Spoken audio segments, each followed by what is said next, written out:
আমাদের বাংলাদেশের প্লেয়ারদের গর্জনের থেকে অর্জনটাই বেশি। এক্স্যাক্টলি, নাকি অর্জনের থেকে গর্জনটাই বেশি? কি মনে হয় আপনাদের কাছে? আমার কাছে তো মনে হয় যে অর্জনটাই বেশি। না হলে এরকম ভাবে সংবাদ সম্মেলন ডেকে ম্যাচ পরিত্যক্ত করে দেওয়া, ক্রিকেট না খেলা, বিপিএল মতো একটা মঞ্চ বন্ধ হয়ে যাওয়া, আজকে ম্যাচ না হওয়া, এটা আপনি কিভাবে দেখতেছেন? কিভাবে দেখেন? বিসিবি কি করতেছেটা কি দেখেন। ডিরেক্টর সাহেব যেভাবে কথাগুলো বলেছে, এগুলা বলা উচিত হয় নাই আমার কাছে মনে হয়। হ্যাঁ, এটা স্বাভাবিক, এটা প্রফেশনাল ক্রিকেট। বিসিবি এভাবে মিডিয়ার সামনে কথাগুলো বলা তার উচিত হয় নাই। এবং আমার কাছে মনে হয় যে এই যে ডিরেক্টর সাহেব আসলে এই জিনিসগুলো রিয়েলাইজও করে নাই যে এ ধরনের কথা যদি বলে মিডিয়ার সামনে তাহলে অনেক বড় কিছু হয়ে যাবে। হয়তো বা এ ধরনের কিছু সে এক্সপেক্টও করে নাই। কিন্তু এরপরে আপনারা ক্রিকেটাররা যেভাবে আসলে স্টেপ নিচ্ছেন, সরাসরি ম্যাচ বর্জনের কথা বলে দিয়েছেন এবং ওইটাই করেছেন। আপনারা একটা দিন ধৈর্য ধরেন নাই, বিসিবিকে বলেন নাই যে এ ধরনের কথা আসলে আমরা এক্সপেক্ট করি নাই একজন বর্তমানে দায়িত্বরত বিসিবি ডিরেক্টরের কাছ থেকে। বিসিবি এরপরে যদি ওই ডিরেক্টরের এগেনস্টে যদি কিছু যদি না করতো, তাহলে আপনারা এরপরে সিদ্ধান্ত নিতেন যে আমরা আর ক্রিকেট খেলবো না। বাট দেখেন, ইমিডিয়েটলি আপনারা আপনাদের মানে কতটা দেখেন, আপনাদের স্ট্যান্ডার্ড কতটা উপরে, আপনারা কতটা পাওয়ারফুল। সরাসরি 1 ঘন্টার মধ্যেই আপনারা মিডিয়ার সামনে এসে আমাদের মিঠুন ভাই বলে দিল যে ম্যাচে খেলবো না আগামীকাল, উনি যদি রিজাইন না করে। এবং আলটিমেটলি উনি আসলে রিজাইন করেছে এবং আপনারা ক্রিকেটটা খেলেন নাই। এটা প্রফেশনাল ক্রিকেট। আমার কথা হচ্ছে যে আপনারা এটা করতে পারেন, সমস্যা নাই, এটা করতে পারেন, বাট একটু ওয়েট করতেন। বাট আর একটা বিষয় আসলে আমি উল্লেখ করতে চাই, আপনারা ক্রিকেটাররা, হ্যাঁ অনেক কিছু, আপনারা অনেক মূল্যবান বাংলাদেশ ক্রিকেট বোর্ডের জন্য। আপনাদের জন্য অনেক টাকা তারা খরচও করে, টাকাগুলোই আপনাদের আলটিমেটলি আপনারাই আর্ন করেন, আপনাদেরকেই দেয়। কিন্তু আপনারা কি কখনো সংবাদ সম্মেলন করেছেন যে বাংলাদেশ ক্রিকেটের জন্য যারা ইয়াং প্লেয়ার রয়েছে তাদের জন্য ইনভেস্ট করার জন্য, তাদের জন্য বড় বড় কিছু করার জন্য, স্টেপ নেওয়ার জন্য, একাডেমি করার জন্য এবং ওইখানে ফ্রি সার্ভিস দেওয়ার জন্য যারা ট্যালেন্টফুল ক্রিকেটাররা রয়েছে, যাতে করে ইন ফিউচারে বাংলাদেশ বড় কিছু করতে পারে? এ ধরনের কখনো কি আপনারা সংবাদ সম্মেলন করেছেন, আন্দোলন করেছেন? এটার জন্য কখনো করেছেন? সবসময় নিজেদের জন্য। এবং আপনাদেরকে মান্থলি 4 লক্ষ টাকা 5 লক্ষ টাকা করে দে না, একটা ম্যাচ খেললে 2 লক্ষ টাকা, 4 লক্ষ টাকা, 5 লক্ষ টাকা ইয়ারলি আপনাদের বেতন আছে, মান্থলি আপনাদের বেতন আছে, আপনাদের একদিন ক্রিকেট খেললে ওটার বেতন আছে, আপনাদেরকেও দিচ্ছে।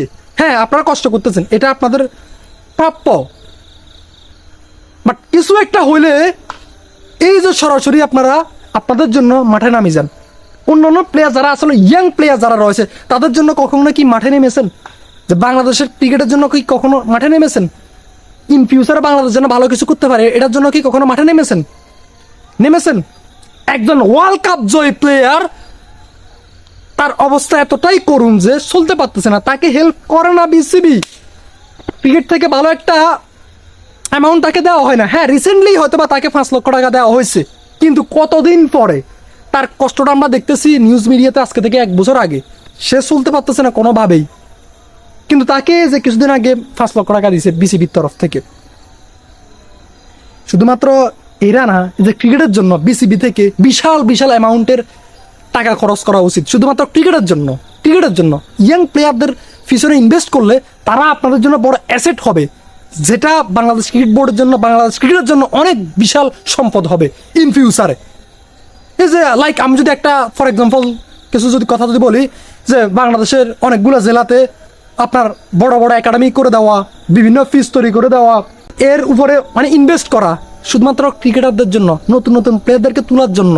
আমাদের বাংলাদেশে ওইরকম কোনো বিশাল কোনো ফ্যাসিলিটিস নাই, যেটা আসলে দেশের বাইরে অস্ট্রেলিয়া, ইংল্যান্ড ওইসব দেশের রয়েছে, যেটা আমাদের বাংলাদেশে নাই। তো এই যে টাকা রয়েছে আমাদের বিসিবিতে অনেক, কিন্তু এই টাকাটা ক্রিকেটের পিছনে যদি ইনভেস্ট করে, নতুন যারা রয়েছে তাদের পিছনে যদি ইনভেস্ট করে, তাহলে কি হবে? ইন ফিউচারে ভালো কিছু হবে। কিন্তু ওইটা কি হয়? এবং ওইটার জন্য কি আপনারা কি নেমেছেন কখনো মাঠে? সংবাদ সম্মেলন ডেকেছেন না। এখন বর্তমানে আপনার কোয়াবের সভাপতি মিঠুন ভাই, উনি হওয়ার পর থেকে আমাদের ক্রিকেটারদের শক্তি আরো বেড়ে গিয়েছে, তাদের সাহস দুর্দান্ত। কিন্তু এই সাহসটা শুধুমাত্র নিজের জন্য না, অন্যান্য প্লেয়ার যারা রয়েছে তাদের জন্য কাজে লাগান। আমার আপনাদের সবার প্রতি একটা অনুরোধ, বাংলাদেশে অনেক ট্যালেন্টেড প্লেয়ার রয়েছে, কিন্তু তাদের ট্যালেন্টগুলো আসলে বিকাশিত হয় না ফ্যামিলির সাফে। এক্স্যাক্টলি আমি আপনাদেরকে বলতেছি, আমি সারওয়ার হোসেন রাজু, আমার নাম সারওয়ার হোসেন রাজু। আমি ক্রিকেটকে ভালোবাসি, আমি ক্রিকেট খেলি, কিন্তু আমি কখনো ক্রিকেটার হতে পারবো না। কেন জানেন? কারণ আমার ফ্যামিলির সাফে আমার ওই এবিলিটিটা রয়েছে। আপনাদেরকে বলতেছি, আমি অ্যাজ এ লেগ স্পিনার অনেক দুর্দান্ত বল করি, কিন্তু আজকে 1 বছর আমি ক্রিকেটটা খেলতে পারতেছি না, শুধুমাত্র ফ্যামিলির সাফে, ফ্যামিলিকে সাপোর্ট দেওয়ার জন্য। আমি যদি ক্রিকেট খেলি, আমার ফ্যামিলি ঠিক থাকবে না, এবং আমি আসলে নিজের জন্য ফ্যামিলিকে বিসর্জন দিতে চাই না। Family is everything, ultimately family is everything.